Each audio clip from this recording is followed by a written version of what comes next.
What up, guys? It's your boy Angelo-sosay here.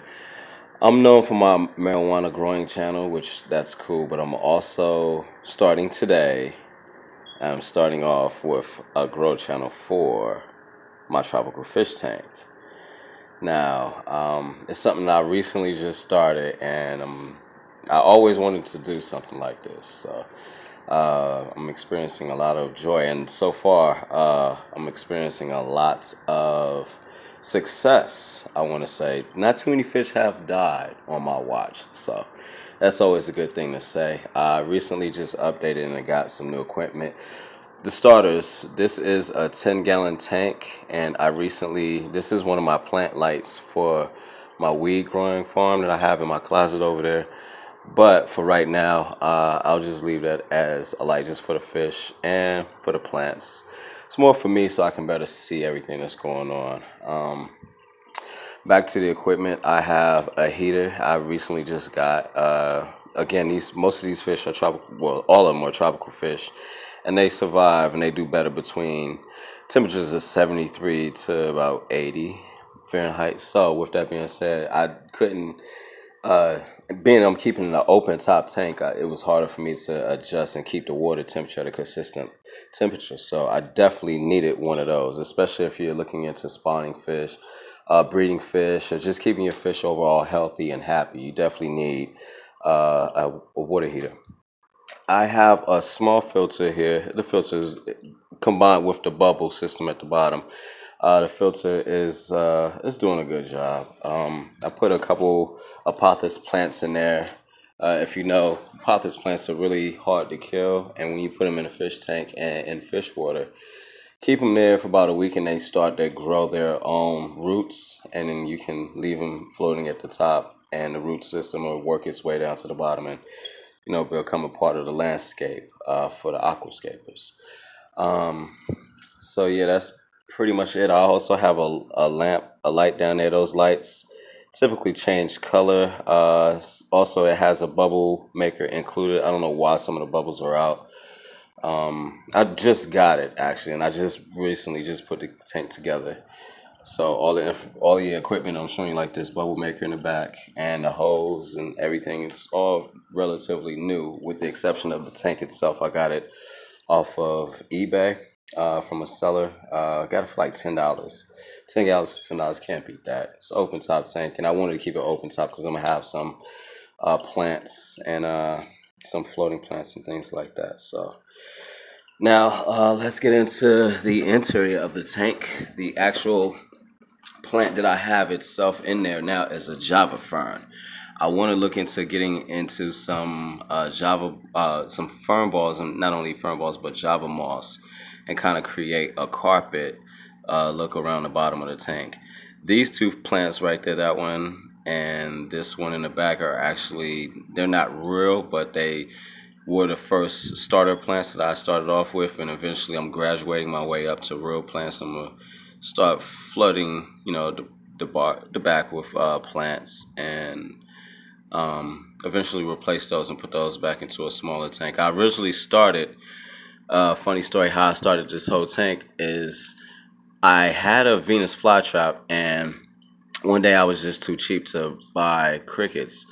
And instead of paying $6 for a can of crickets, I ended up buying a couple of guppies, like feeder guppies, basically. And I know in the wild, Venus flytraps, they're in swamps, so it's not far-fetched for them to eat fish. They eat beetles and stuff like that, but they also do eat fish. So I started feeding my Venus flytrap to fish, but eventually the Venus flytrap, it became winter and it eventually died, and so I ended up getting stuck with a whole bunch of feeder guppies, and I ended up falling in love with them and put them in a 1-gallon tank and started collecting them, and it got too many fish and too small of a space, and then I started getting guppies like this one right there, which if anyone can help me identify what kind of guppy that is, that would be great. I call it a watermelon tail.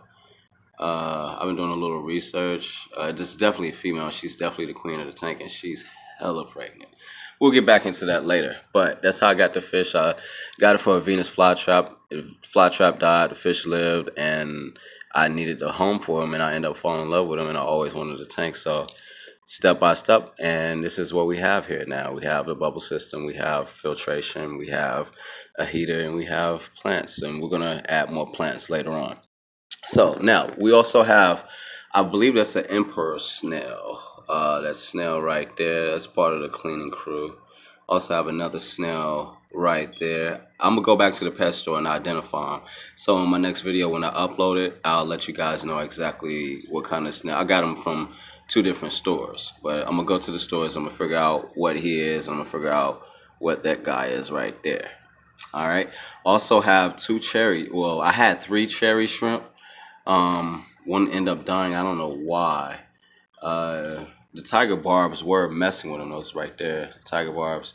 They were kind of picking at them, and I came out one morning and one of the cherry shrimp were dead, but the other two are still survived. So let's see if I can get any footage. See, yeah, that's one of the shrimps right there. He's just hanging out in the roots of the jobber fern. I'm kind of put some rocks in there. I found some rocks just going on hikes throughout California. That's where I'm based out of, Los Angeles. So I got all type of fish stores and rocks and stuff, all type of shit.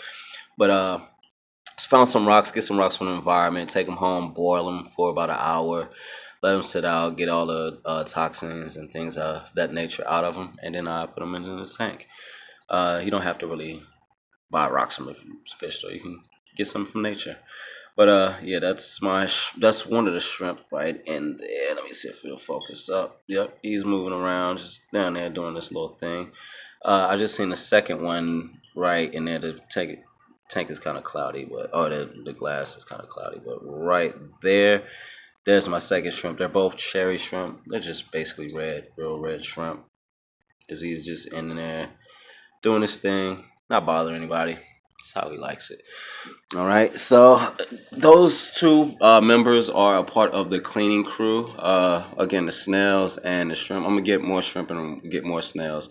Hopefully, we're gonna overrun this tank with shrimps and snails and force me to graduate to a bigger and better tank for the fish and everything. So, but yeah, they're a part of the cleaning crew and they help out greatly. Also have a list of the fish that I got here. So just so I don't forget. The next fish are the guppies. The guppies are the fish that started the whole movement. I had a couple, look, as I get closer to the tank, they're kind of been trained to, as I get closer to the tank, they look for food, which is crazy. They're learning, which is awesome. But I started out with guppies. That is my queen right there.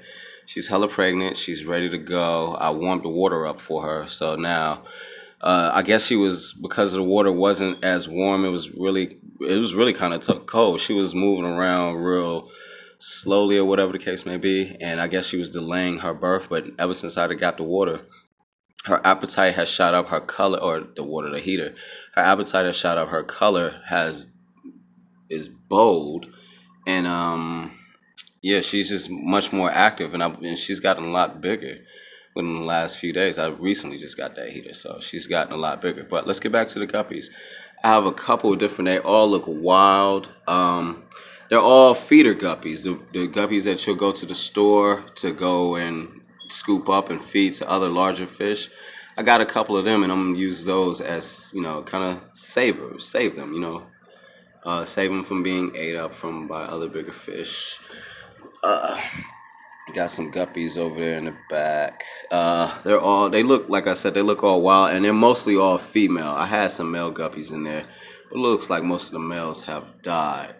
I got the real little one right there. I'm excited about her because the color on her tail is just really, it's brilliant.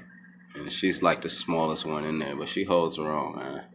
She does her thing. I got another pregnant one right here. She's wild. She's hella pregnant. She's hella pregnant. So she was one of the original guppies I got.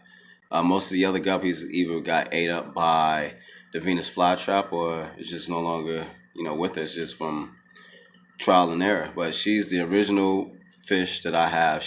I done had her for a while, about 3 months now, and she's hella pregnant. She's ready to go. All right, so those are the guppies. Next, I have the glass, or the neon tetras. Neon tetras, I got about 6 of them. It's a 10-gallon tank. I'm gonna slowly get more. I can't tell if they're male or female. It's hard for me to tell, but hopefully I get a even mix. Next time I'll go to the pet store, I'll make sure I ask for a male and a female and integrate those with that population. Um, a lot of people say neon tetras are very hard to keep or very they die easily. Actually, I found that to be not true. These fish have survived a lot of different water conditions. And again, I'm just starting out. This is my first fish tank, so they went through a lot, and they're still here, thriving. The colors are brilliant. They're looking good, active, just running around. They're doing their thing. All right. The next fish I have are glass fish, painted glass fish. I picked those up at a local pet store. Again, I can't tell if they're male or female. That green one right there is a fucking asshole, man. He's a fucking asshole. He fucking runs around and chases people. He'll run under other fish, and his dorsal fins are like spikes, and he'll just raise them up and try to like swipe under the fish and I guess try to cut him or poke him with.